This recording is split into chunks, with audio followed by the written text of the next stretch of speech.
আজকের রেসিপিটা একদম নতুন, কাসুন্দি দিয়ে ভেন্ডি বানিয়েছি। তাহলে চলুন পুরো ভিডিওতে দেখে নেওয়া যাক কেমনভাবে আমি বানিয়েছি কাসুন্দি দিয়ে ভেন্ডি।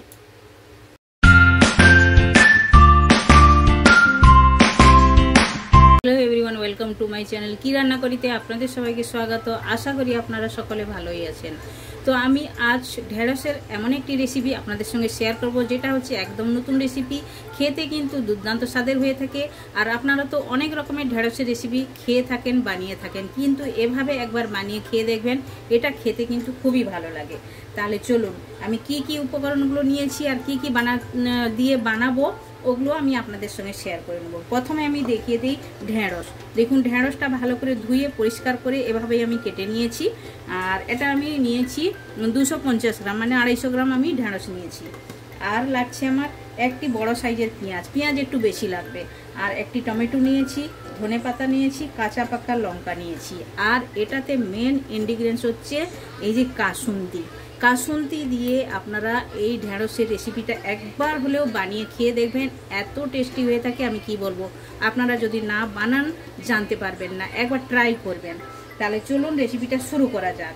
বাদ বাকি আর তো লাগবে লবণ, হলুদ, ও তো বেসিক মশলা, ওটা তো লাগবেই। তাহলে চলো গ্যাসের কাছে যাওয়া যাক। এই যে দেখুন আমি এই কাসুন্দিটা নিয়েছি। আপনারা চাইলে যে কোনো ব্র্যান্ডের কাসুন্দি নিতে পারেন, কিংবা বাড়িতেও যদি বানিয়ে থাকেন ওই কাসুন্দি দিয়েও বানানো যায়। তো গ্যাসের মধ্যে কড়াই বসিয়ে দিয়েছি। কড়াইতে আমি 2 চামচ তেলও দিয়ে দিয়েছি। তেলটা এখন কড়াইয়ের চারিদিকে লাগিয়ে দেবো, মানে কড়াইটা ভালোভাবে গরম হওয়া চাই আর তেলটাও গরম হওয়া চাই। কারণ ঢেঁড়সটা যখন আমি একসঙ্গে ভাজা করব যাতে লেগে না যায়, কড়াইতে যেন না লেগে যায়। তো দেখুন তেলটাও আমার গরম হয়ে গেছে। এখন দিয়ে দেবো 1 চুটকি জিরে আর তেজপাতা। এখন দিয়ে দিলাম কুচনো পেঁয়াজটা হালকা ব্রাউন করে ভাজবো। প্রথম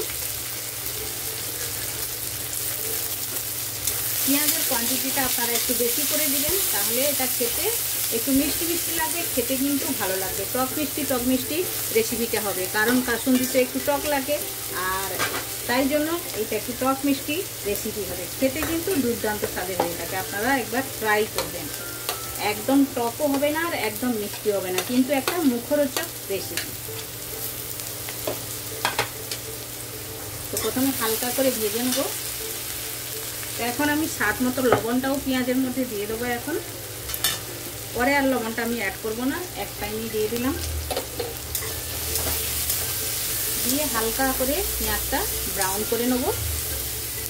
তো দেখুন পেঁয়াজটা হালকা ব্রাউন হয়ে গেছে। এখন আমি 1 চামচ লাল লঙ্কার গুঁড়ি দিলাম। আপনারা যদি খালি কাঁচা লঙ্কার বানাতে চান তাও হবে। আর এখন দিয়ে দেবো ঢেঁড়সটা পেঁয়াজের সঙ্গে হালকা ভেজে নেব। আর এটাতে যাবে হলুদ গুঁড়ো দিয়ে দিলাম 1 চামচের মতো। দিয়ে এবার একটু নাড়াচাড়া করে নেবো ভালো করে, মানে ঢেঁড়সের যে গ্রিননেসটা চলে যাবে ততটা টাইম পর্যন্ত ভেজে নিতে হবে ভালো করে ঢেঁড়সটা। আর ঢেঁড়সটা ভাজার সময় একটু ঢাকনাও লাগিয়ে দিলাম। তো এখন আমি ঢাকনাটা খুলে নিলাম। নিয়ে আমি কয়েক কোয়া রসুন দিলাম, গোটা রসুন। এটা অপশনাল, আপনাদের যদি ভালো লাগে আপনারা দিবেন, না যদি ভালো লাগে স্কিপ করতে পারেন। দিলে এটার মধ্যে রসুনটা খেতে কিন্তু ভালো লাগে। আর একটু আমি নাড়াচাড়া করব। আর এই নাড়াচাড়ার উপরেই এখন আমি দিয়ে দেবো কাটিং করা যে আমি টমেটো রেখেছি, ওটাও অ্যাড করে দিলাম। আর কাঁচা পাকা লঙ্কা ওটাও আমি দিয়ে দিলাম। দিয়ে ভালো করে নাড়াচাড়া করব। দারুণ একটি স্বাদের রেসিপি। এটা রুটি দিয়েও খাওয়া যায়, ভাতের সঙ্গেও খাওয়া যায়। সন্ধ্যের টাইমে মানে ছোটোখাটো রেসিপি এভাবে বানানো যায়, রুটির সঙ্গেও ভালো লাগে খেতে। একটু ঢাকনাটা লাগিয়ে ছেড়ে দিলাম 1 মিনিটের জন্য।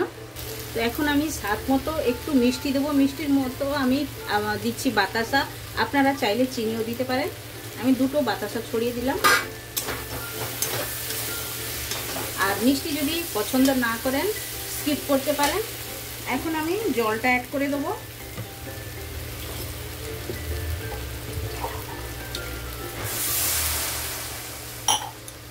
জলটা আমি দিলাম, কিন্তু কাসুন্দি আমি এখনো দেই না।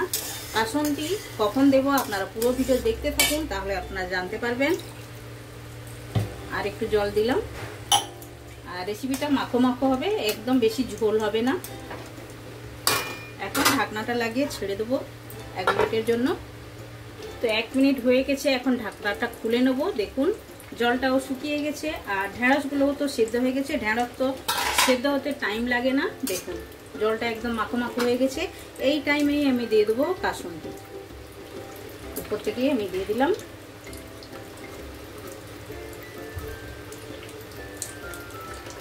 দিয়ে উপর নিচ নাড়াচাড়া করে দেবো।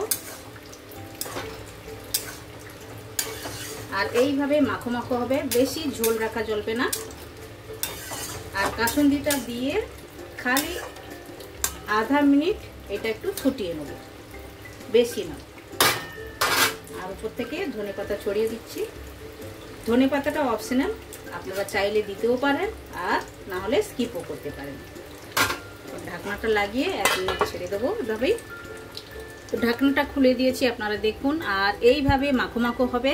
আর কাসুন্দি ঢেঁড়সটা আমার একদম রেডি হয়ে গেছে। তাহলে চলুন প্লেটিং করে আপনাদেরকে আমি দেখাচ্ছি। আর এভাবেই চ্যানেলে বাদাম দিয়েও ঢেঁড়স আমার চ্যানেলে আছে, আপনারা দেখতে পারেন।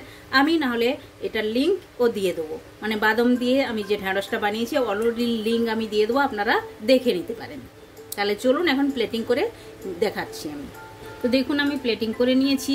আর ঢেঁড়স দিয়ে কাসুন্দি রেসিপিটা আমি আপনাদের সঙ্গে শেয়ার করলাম। আপনারা বাড়িতে একবার ট্রাই করতে পারেন।